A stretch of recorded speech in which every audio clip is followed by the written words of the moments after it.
لیدونکو نړۍ دا وخت ته ښه راغلی. په سر کې هم د سوریې خبر. د سوریې لپاره د ملګرو ملتونو او عربي اتحادیې استازی لښکر ابراهیمي د خپل ماموریت له پیلېدو سره سم په دې هېواد کې د سولې د ټینګېدو لپاره خپل ماموریت ډېر ستونزمن ماموریت یاد کړ. ابراهیمي په قاهره کې خبریالانو ته وویل چې دی به په نږدې څو ورځو کې دمشق ته لاړ شي، خو ډاډه نه دی چې له ولسمشر بشارالاسد سره به وګوري او که نه. ابراهیمي زیاته کړه دا یې منلې چې دا ډېر ستونزمن ماموریت دی، خو د ده په باور دا به سمه نه وي چې دی له هغې مرستې ډډه وکړي چې کولی شي د سوریې له خلکو سره یې وکړي.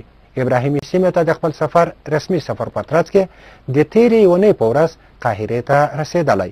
نوموړي په دې سفر کې د عربي اتحادیې له 22 غړو، د سوریې د مخالفینو له مهمو څېرو او د مصر له ولسمشر محمد موسی سره وګوري. ابراهیمي له کوفی عنان وروسته د سوریې لپاره د ملګرو ملتونو او عربي اتحادیې دوهم استازی دی چې دغه دنده ورسپارل کیږي. عنان تېره میاشت د ملګرو ملتونو په امنیت شورا کې د دوامدار اختلافاتو له کبله استعفا ورکړې وه.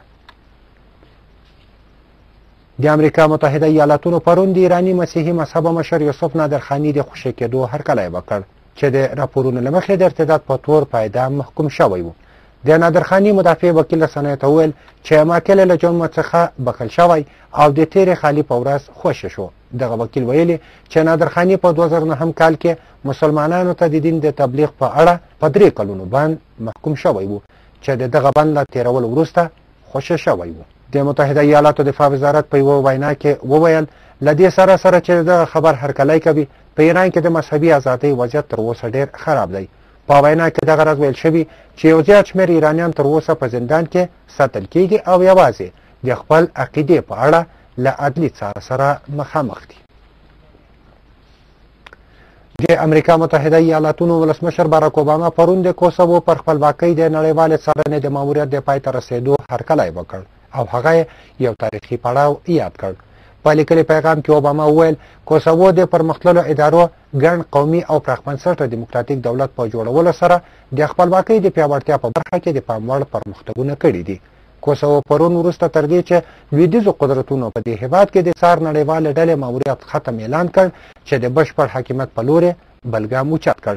دغه ډلې له 2008 میلادي کال راهیسې چې کوسوو په یو اړخیز ډول له سربیا ځان جلا او خپلواکۍ اعلان کړه د دې هېواد چارې سمبالوي.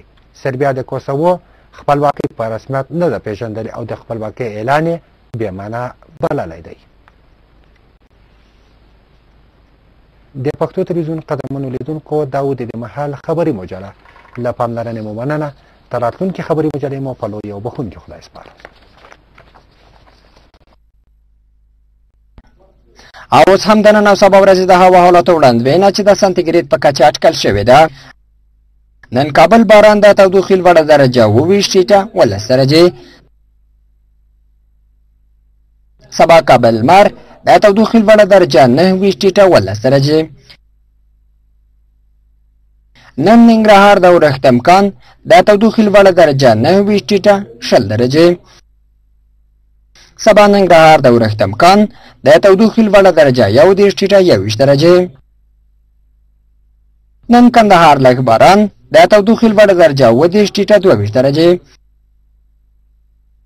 سبا کندهار لمر د تودوخې لوړه درجه 20 ټیټه 19 درجې، نن مزار شریف ځای ځای وریځ د تودوخې لوړه درجه 20 ټیټه 20 درجې، سبا مزار شریف لمر د تودوخې لوړه درجه 30 ټیټه 20 درجې، نن هرات لمر د تودوخې لوړه درجه 30 ټیټه 12 درجې، سبا هرات لمر د تودوخې لوړه درجه 40 ټیټه 12 درجې، نن پېښور تندر باران د تودوخې لوړه درجه 9 ټیټه 25 درجې، سبا پېښور لږ باران د تودوخې لوړه درجه 20 ټیټه 25 درجې،